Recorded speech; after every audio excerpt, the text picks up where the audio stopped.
When a smug TV host tries to humiliate a black entrepreneur on live television, expecting ratings gold, he's blindsided by a response that flips the narrative and the nation. What starts as a condescending interview ends in viral vindication, leaving the host speechless and America questioning everything they thought they knew. The bright lights of the television studio were as unforgiving as the host's grin wide, confident, and razor-sharp. Madison Cole, America's top-rated talk show personality, had made a career out of slicing guests open with smiles and sound bites. His studio, the Cole Front, was a media coliseum, and he was Caesar with a microphone. Tonight's guest, however, didn't seem to fit his usual target profile: Hollywood elites, doddering politicians, or scandal-ridden athletes. No, this evening's honored guest was Darius King, a calm, sharply dressed black man with deep brown skin, tailored charcoal suit, and eyes that scanned the room like a general walking a battlefield. He was the CEO of King Tech, a billion-dollar conglomerate in AI, cybersecurity, and green energy. In the last 6 months alone, Darius had made the cover of Forbes, landed 2 massive federal contracts, and launched an ambitious initiative to invest in underprivileged youth. But none of that mattered to Madison. What mattered was the undercurrent. Darius had recently made headlines for refusing to donate to a high-profile political gala that Madison publicly supported. The host took it as an insult and an opportunity. Backstage, producers whispered like vultures circling a lion they mistook for a wounded deer. "He's cocky. Let's humble him," Madison muttered into his mic. The countdown began. Cameras panned. Applause, signs blinked. And just like that, America was watching. Welcome to the Cole Front, ladies and gentlemen. My next guest is what some are calling the Black Elon Musk, a tech wizard, a business mogul, and a self-proclaimed revolutionary. Please welcome Mr. Darius King. Applause. A few whistles, but more than a few side-eyes. Darius stepped onto the stage, smile poised, gait relaxed. He shook Madison's hand with an even pressure, not too hard, not too soft, before sitting opposite him under a pair of blinding studio lights. "So, Mr. King," Madison began, flipping his cue cards like a magician about to perform a trick. "You grew up in the projects of Atlanta, right? And now you're sitting on billions. Pretty wild ride. But let's get real for a second. How much of that was luck?" Darius chuckled. "Well, Madison, luck is when preparation meets opportunity. I did the prep, the rest followed." The audience offered polite laughter. Madison didn't smile. "Fair, but don't you think there's a narrative being pushed here?" Madison leaned forward, voice dripping with patronization, that somehow, if a black man makes it, it becomes this revolutionary story. "Isn't that a bit cliché?" Darius didn't flinch. "It's only a cliché when it stops being rare. If you're used to seeing people like me in these seats, then you're right, it wouldn't be revolutionary. But how many tech billionaires look like me, Madison?" There was a pause. The room shifted. Madison blinked. "I suppose not many," he said, tone clipped. Needling the narrative, the host shuffled his cards, reaching for the next jab. "So, you've said your mission is to disrupt the systems that lock people out of opportunity. That sounds like code for activism. Not capitalism." "I believe in both," Darius said smoothly. "Capitalism built my company. Activism reminds me why I built it." "Unhung," Madison said, arching an eyebrow. "And how exactly does selling cybersecurity software help a kid in a housing project?" Darius leaned back, crossing his legs with deliberate ease. "Funny you ask. We partnered with public schools to create the Urban Code program, free tech boot camps, laptops, mentorship. 3,000 students in 5 cities last year. 90% of graduates found tech jobs. Want the receipts?" The screen behind them blinked alive with stats, testimonials, images of smiling teens with VR headsets and graduation caps. The crowd murmured. Madison shifted. "Well, that's impressive," he conceded, voice tightening. "But let's not pretend you're running a charity. You're still taking home a massive profit." "Of course," Darius said. "Profit isn't evil. It's what you do with it that matters. I reinvest. I build. I give others a ladder, not a lecture." "The trap is set." The smile returned to Madison's face, but it was all teeth. "Okay, let's talk politics. You recently declined an invitation to the Freedom Fund Gala, where most major CEOs made generous donations. Some say your refusal was un-American."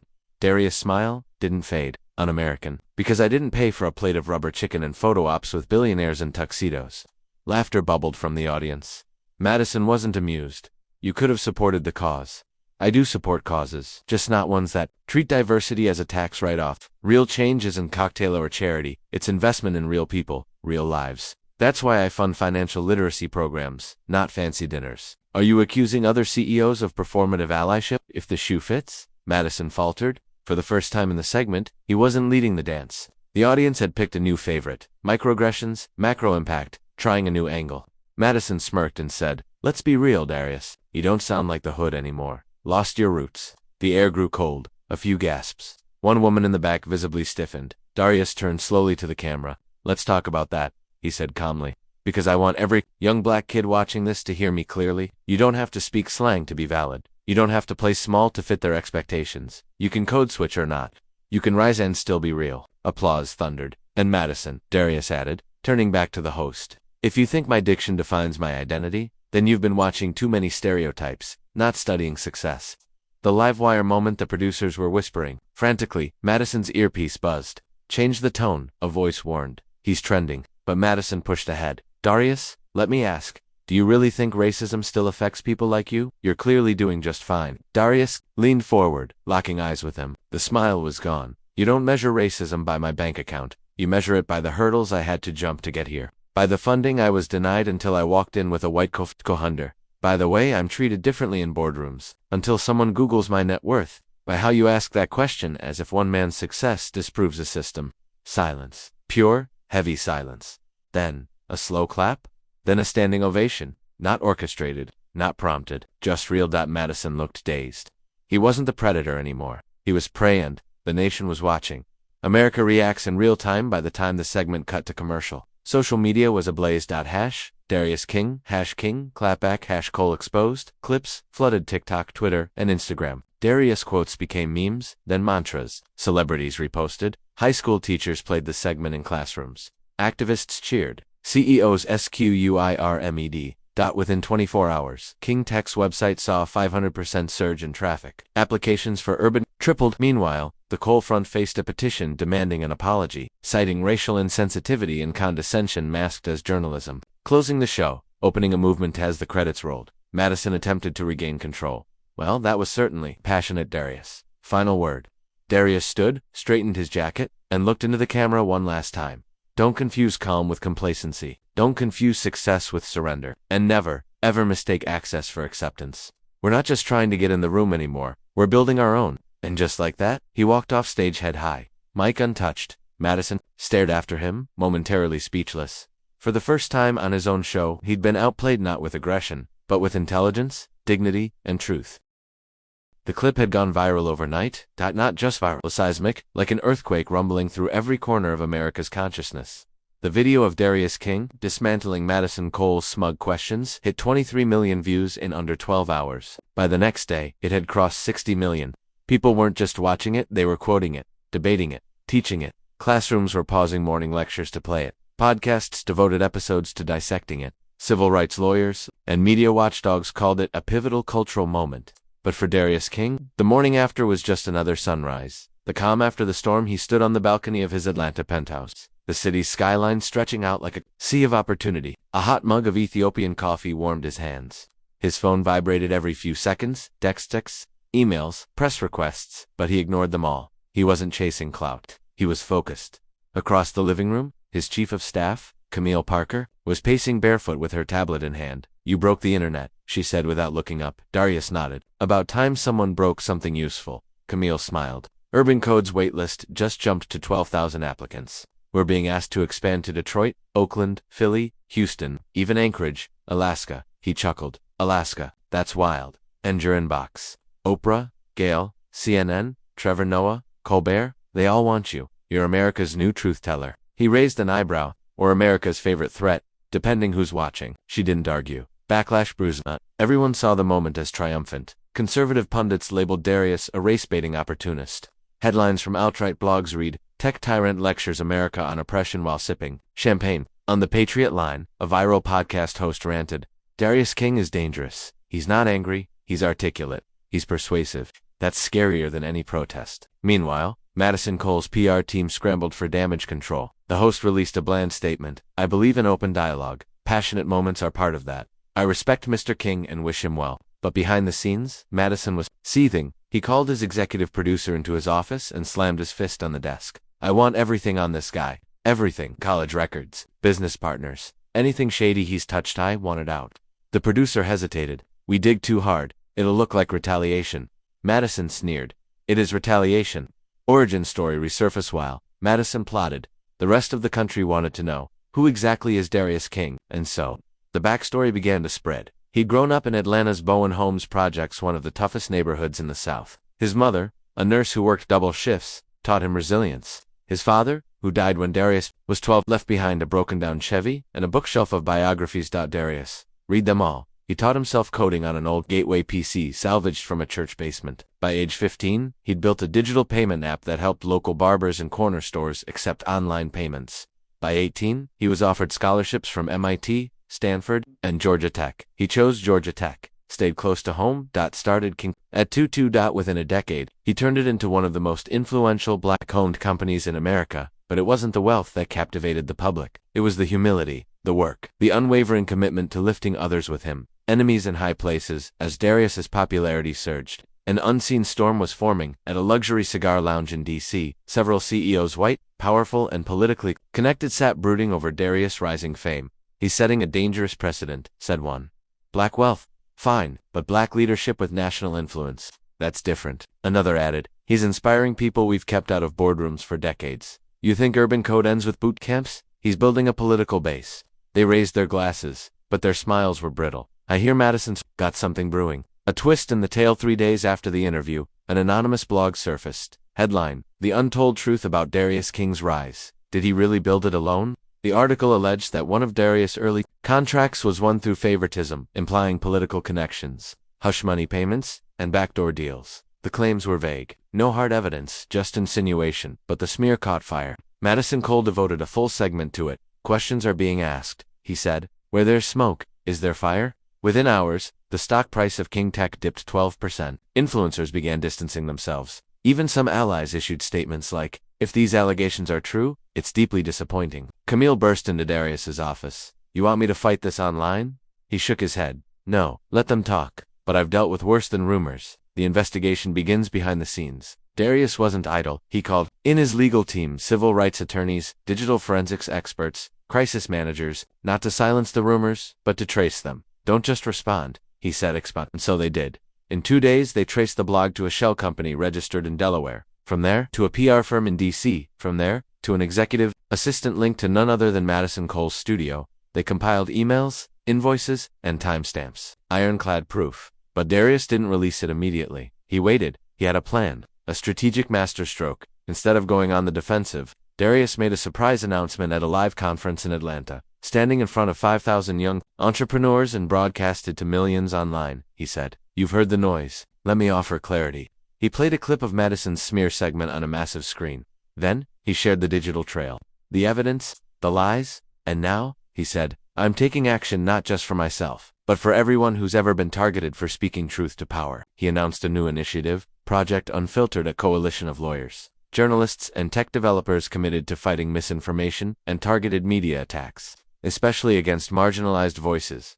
The crowd erupted. Madison's name trended again, but this time under hashtags like #SueCole and #KingCrushedCole. Madison cracks back in New York. Madison's network was in chaos. Advertisers were pulling out. His executive producer quit. Staffers leaked stories about a toxic work environment and racially charged directives. Facing internal pressure, the network suspended him pending investigation. When a TMZ reporter caught Madison outside his Manhattan condo, the host looked haggard. "I didn't mean to smear him," he mumbled. "I just didn't like the way he made me look." The clip went viral for all the wrong reasons. A nation reflects as the dust settled. Think pieces flooded every corner of the internet. The King Effect: Why America Needs More Darius King's Power, Privilege, and the Illusion of Meritocracy. How a black entrepreneur exposed more than just a TV host. College campuses hosted panels. Churches played his interview on projection screens. High school students wrote essays titled "What Darius King Taught Me About Leadership." And quietly, across the nation, a shift was beginning. A reevaluation of what power looked like. Who should hold the mic? Who deserved the seat at the table and who was simply afraid of losing theirs? Darius reflects late at night. Darius walked through the King Tech Innovation Lab. He stopped at a whiteboard covered in blueprints and equations. The future was here: drones, solar grids, AI ethics, school partnerships. But his mind was somewhere else. Camille entered, holding her tablet. "You're officially the most Googled person in America this week." He didn't respond. "You good?" she asked. He finally looked up. "I'm not doing this for clout or revenge. I know. I just want them to know. We can't be silenced anymore. Not by money, not by media, not by fear." Camille smiled. "Then let's keep building." The war had been won, but the battle was just beginning. Darius King wasn't interested in becoming a symbol. Symbols were for monuments. He was building momentum. After his takedown of Madison Cole, after the launch of Project Unfiltered, and after he turned targeted attacks into national dialogue, Darius found himself at a strange intersection. The world now saw him as a leader of a movement he hadn't named, a champion of change he never sought to brand.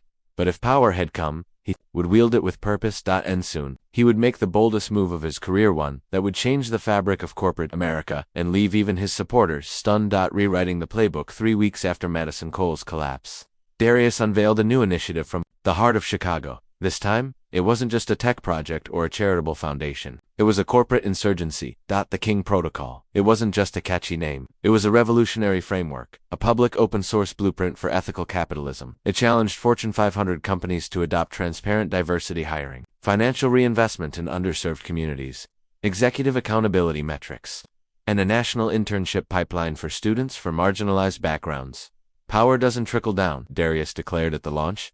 It has to be rewired. He didn't ask companies to sign on quietly. He made a spectacle of it, live-streamed commitments, signed public pledges, real-time progress dashboards. In 30 days, 62 companies signed on. Another 200 joined a waitlist. Critics called it utopian. Supporters called it overdue. The public, they called it the King effect. The fall of a giant. Meanwhile, Madison Cole's world had fully unraveled. His show was officially canceled. The network issued a lukewarm apology that pleased no one. His sponsors vanished. His fan base fractured, some doubling down in his defense, others disillusioned by the man behind the smirk. Desperate, Madison booked a segment on a conservative podcast to tell his side of the story. He tried to reframe it. I was unfairly cast as a villain. I asked tough questions. That's journalism. But the audience had seen the footage. They had felt the weight of his words. The smirk behind the mic progressions. There was no walking. It backed out by week's end. Madison's name was synonymous with arrogant deflection. Even his former colleagues began issuing statements. We didn't see it then, but we do now.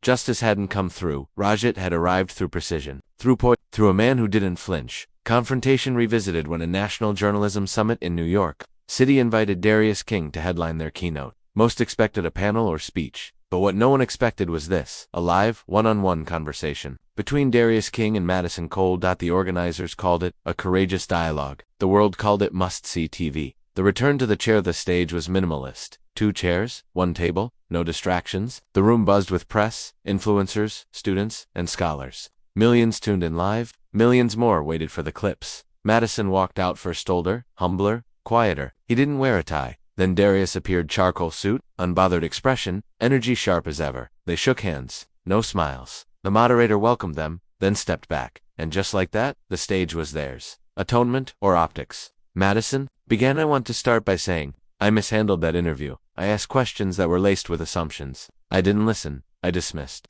I was wrong. Darius said nothing. I thought I was being clever, Madison continued. Instead, I revealed my own ignorance. You held your ground, and you earned every bit of respect that followed. A pause. Thank you for saying that, Darius replied. But let's not forget you didn't just mishandle it. You tried to sabotage me after. Gasps echoed from the crowd. Madison's throat bobbed. I did. I got scared. I didn't want to lose. You didn't lose, Darius said evenly. You revealed what happens when people like me stop apologizing for our presence. The tension was real, but so was the reflection. A masterclass in Darius didn't roast him. He didn't ridicule him. He educated him and everyone watching. This isn't just about me and you, Darius explained. It's about how often black success is tolerated, not celebrated. How we're invited to platforms to entertain, not to lead. And how, when we speak plainly, we're labeled aggressive or ungrateful. He turned to Madison. You were never scared of my success. You were scared that I didn't need your validation to get it. The crowd snapped, clapped, and teared up all at once. Darius stood up and extended his hand again. Growth matters. But it has to be real. It has to come with action. Madison rose and took it. The photo of their handshake went viral, but this time, it came with lessons, not pity, an unstoppable wave. In the months that followed, the King Protocol became a standard across multiple industries. In tech, Darius funded 10 startups led by young black founders, 2 of which went on to raise $100 million in Series A in media. He launched an independent network focused on underrepresented voices, news docs, entertainment, unfiltered truth. In policy, he advised a bipartisan task force on digital equity and economic justice, resulting in real legislation that reformed how government tech contracts were awarded. Meanwhile, Project Unfiltered expanded into 5 countries. Areas. King had become more than a name. He was a shift in the atmosphere. One final challenge, but even revolutions attract enemies. A multinational conglomerate, one that had refused to sign the King Proto, launched a full-scale lobbying effort to discredit it. Anonymous think pieces returned. TV pundits framed Darius as divisive. A leak falsely claimed King Tech was manipulating hiring data. Camille rushed into Darius's office. They're trying to kill this. Hard. Darius calmly opened a folder. Inside were testimonies from thousands of workers uplifted by the protocol: single mothers, immigrants, returning citizens, first-generation college grads. This isn't a PR war, he said. It's a truth war, and they already lost. Full circle 1 year after the infamous interview, Darius returned to Atlanta for a very different kind of event. He wasn't speaking at a summit or launching a program. He was attending a graduation. Urban First National Cohort students from Chicago, Atlanta, Philly, Compton, and Baltimore had just completed their programs. The ceremony was held in a massive arena. When Darius stepped on stage, he looked out at a sea of young faces: black, brown, immigrant, indigenous, formerly in caps, gowns, and hope. He gripped the mic. "You've already changed the world," he said, not with noise, not with anger, but with action, with brilliance, with audacity. "They told you success had to come from outside. You proved it can be built from the inside out." He paused, emotion finally catching his voice. "Remember this: our stories don't need permission. Our success doesn't need translation. And our truth, it doesn't need to fit inside their side. The message lives on." The graduates tossed their caps into the air. The arena lights dimmed and a video played clips from that first Madison Cole interview. Then Project Unfiltered's victories, then the King protocols spread. The final frame read, "We're not waiting for the future, we are it." The crowd roared, America watched, and somewhere, in boardrooms and bedrooms, in schools, in studios, people didn't just feel inspired. They felt responsible.